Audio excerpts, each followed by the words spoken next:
Kazarian. Can't believe he had the stones to offer him his hand. Uh-oh. Oh.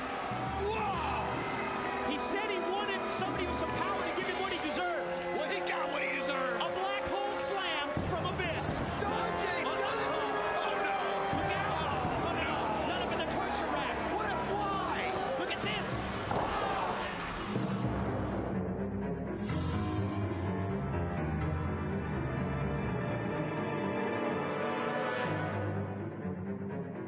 Is this...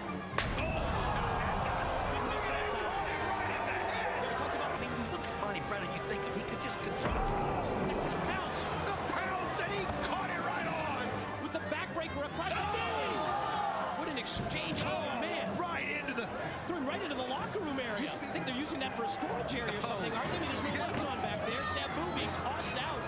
Come flying out and caught the table. Wait a minute. How was the best in 3 minutes? Sabu's got to be thinking, you've got to be kidding me. He's coming back. Gonna take him up into the air and Right through the table. power bombing directly through the wooden table. Let's discuss Raven. What about me? What about Raven? I have a destiny to fulfill, and tonight I will step all over Chris Harris.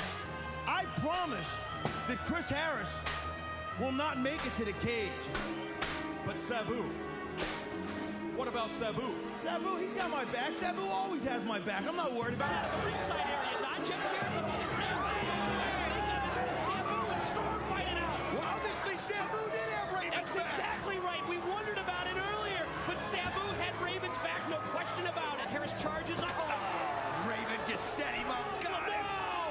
Raven effect DDT. No! Oh, wait a minute. He rolled him up. Two. Going to the steel cage next week. Wild Card, Chris Harris. Sabu, he's got my back. Sabu always has my back. I'm not worried about it. You've got Sabu's back. Haven't I always had it?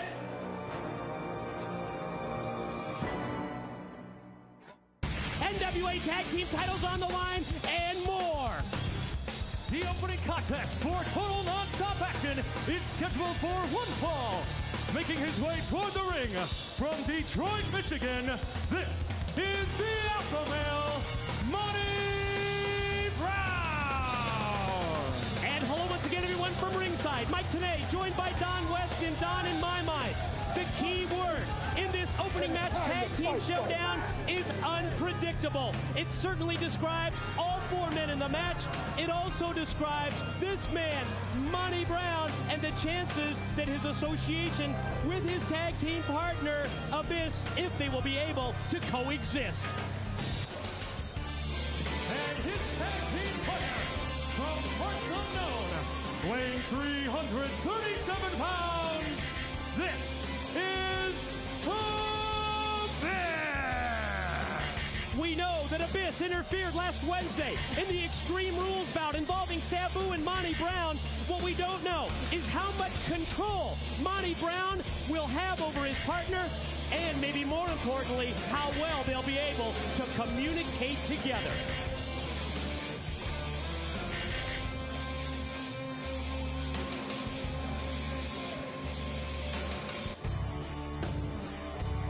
And their opponents, first from Bombay, weighing 235 pounds, Sabu!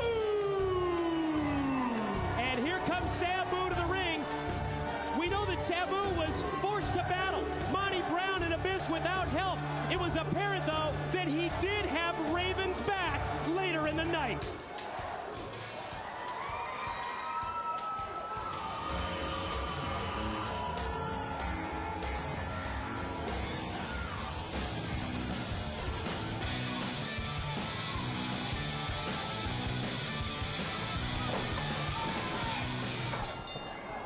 And there's the opening bell, but where's Raven? I don't know. I mean, we saw Raven's music coming up. Raven was supposed to come out. I mean, I saw Raven. He's here at the I've asylum. seen him a couple times today. Again, he always says he has Sabu's back, and where is he, Mike? He's left Sabu out here with these two unpredictable monsters. What's What's going on, Mike, today? Don, I'm not sure, but I was just thinking back to last week. Remember the Raven-Chris Harris match? Harris's partner, James Storm, came down to ringside to lend some moral support. Who showed up? Who was there to watch Raven's back? Sabu! Oh, Sabu's been there for Raven every time Raven's needed him. And it looks like, again, and I'm trying to figure this out, maybe he's got some kind of a plan of attack here that we don't know about. But it's almost like Raven doesn't want to get into the ring with Abyss and Monty Brown. And you think about it, you made a point earlier. Can these two coexist? Obviously, there's something in Monty Brown that Abyss likes. Something that Abyss maybe sees in himself. And if those two can work it together, Sabu's not going to stand a chance. Look at Sabu fight back, catching Monty Brown with the DDT. Now going to work on the big man's legs, and that's a smart strategy. Oh, Sabu right now has got to be, what's going through his mind? He's got to be thinking, where is Raven? I cannot believe he's done this to me. And he is just going to have some kind of a hit-and-run attack here. That's the only thing you can do with these guys. Look at the frustration. It's evident from Sabu pounding on the mat as he's forced to go in here alone. What is originally a tag team match as we see the double underhook release suplex by Monty Brown. Alpha male for the pin and a 2 count. But it's Sabu now in a handicap match, 1 against 2, because Raven has not come out for this tag team bout. I mean, Raven, again, like we said, we have seen him all over the building today. He is not out here like he's supposed to be. He has left Sabu high and dry. Want to send out get well wishes to our backstage interviewer, Scott Hudson, involved in an auto accident with Jeremy Borash subbing for Hudson. Tim Welch, our ring announcer, tonight on TNA. Sabu fights back, boot to the midsection, repeated shots with right hands, but Abyss stops him in his tracks. Mike, I got to ask you, if you're Sabu, and you've got to somehow get it in your mind that Raven is gone. Raven, for some reason, is not showing up. It's evident in Sabu's face that this is unexpected to him. What do you do if you're Sabu, Mike? What do you do? You've got to fight back with everything that you have, and that's exactly what we're seeing from Sabu. But you talk about not just a numbers game, but look at this physical matchup. That's 6'8". That's 350 pounds that just charged like a freight train into Sabu. I'll tell you what, Sabu is going to have to look for a miracle. He's going to have to look for it quick. The longer this match goes, the odds are so incredibly in Monty Brown and Abyss's favor anyway at this point. And if Raven doesn't show up to help Sabu out, he's got to do somehow a quick pin here, or he's going to be done and hurt physically bad. And this is the last thing that Sabu needs. Being taken to the corner where Monty Brown and Abyss could possibly use double team tactics against him. He's going to try and get his way out of that corner for sure. Sabu gets back up to his feet, back up to a vertical base, but as soon as he does, Monty Brown just unleashes the offense. Look at the alpha male. Nice comeback, though, by Sabu as he tries to sneak a right in, but Monty Brown right now is so stoked up. He's so fired up, he didn't even feel it, just came right back with him. Now we're going to shoot Sabu diagonally across. Back first into the turnbuckles. Here comes Monty Brown, former NFL linebacker with the New England Patriots and with the Buffalo Bills, and he just squashed Sabu in the corner. You know, you brought it up earlier, and we're seeing it right here.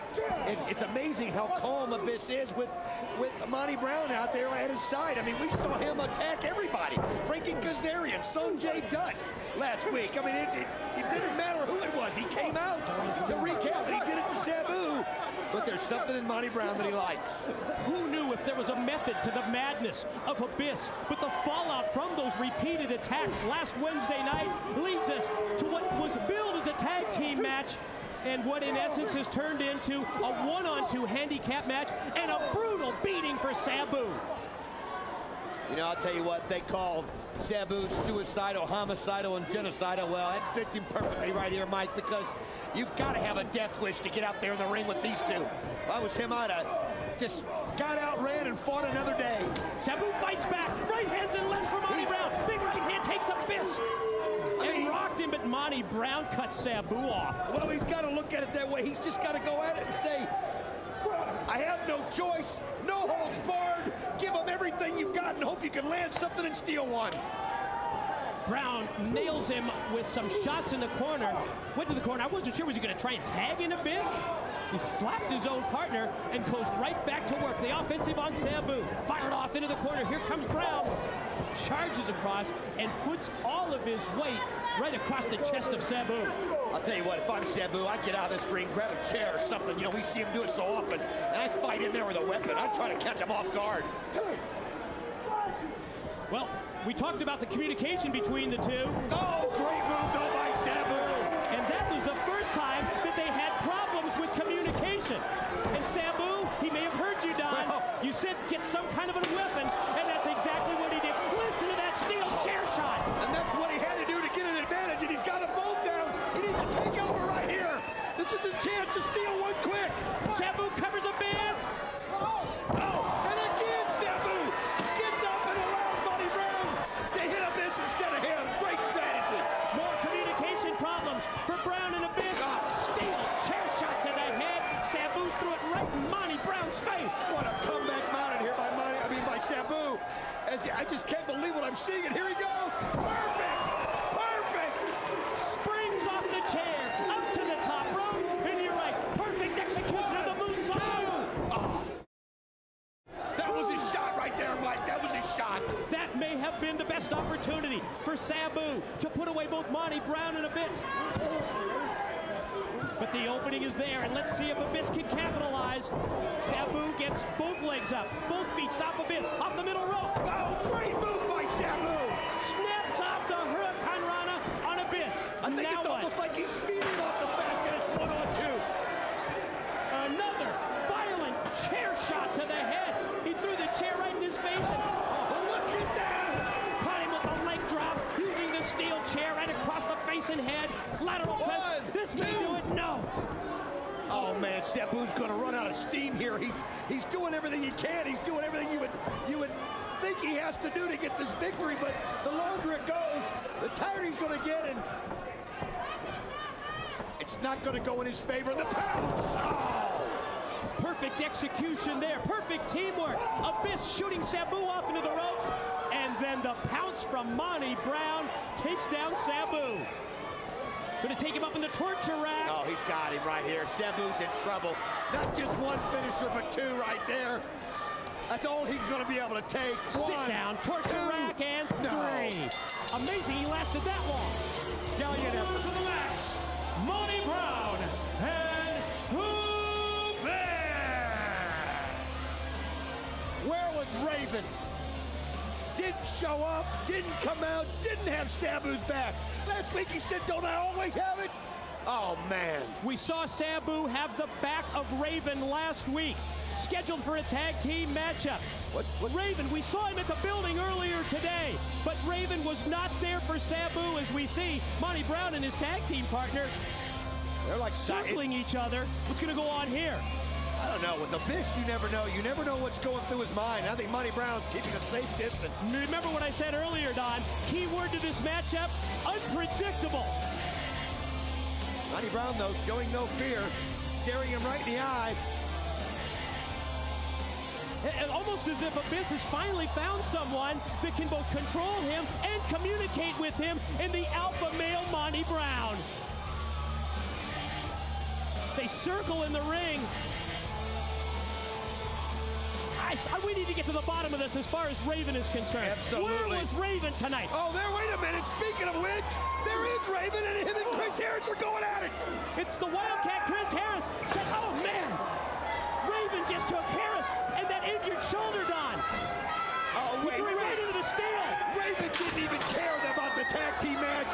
He wanted to exact revenge on Chris Harris because Chris Harris is in the cage match tonight, and he's not an oh-no. He's working on that left shoulder. Look at this. Oh. Chris Harris just minutes away from what obviously is going to be the biggest opportunity of his career. A shot at Jarrett, a shot in the steel cage at the NWA title. Somebody stop this. This guy's in a title match tonight. No. Look out. He's got the jump. No. Steel chair shot. Oh, Raven. This guy is despicable. He's all about Raven. Are you surprised? No, I'm not. Now what? Oh, somebody get out here and stop this. I think it's caught security off guard. They're maybe having trouble getting through the crowd. Oh, God. Oh, Raven took that steel guardrail and he jammed it right across the arm and shoulder of Harris. Oh, you know the arm couldn't have been that healed since last week. He's doing everything he can. Oh, this is wrong. Chris Harris is being decimated here, and that's James Storm. Oh, coming to his partner's aid. Here he goes. James Storm. Thank God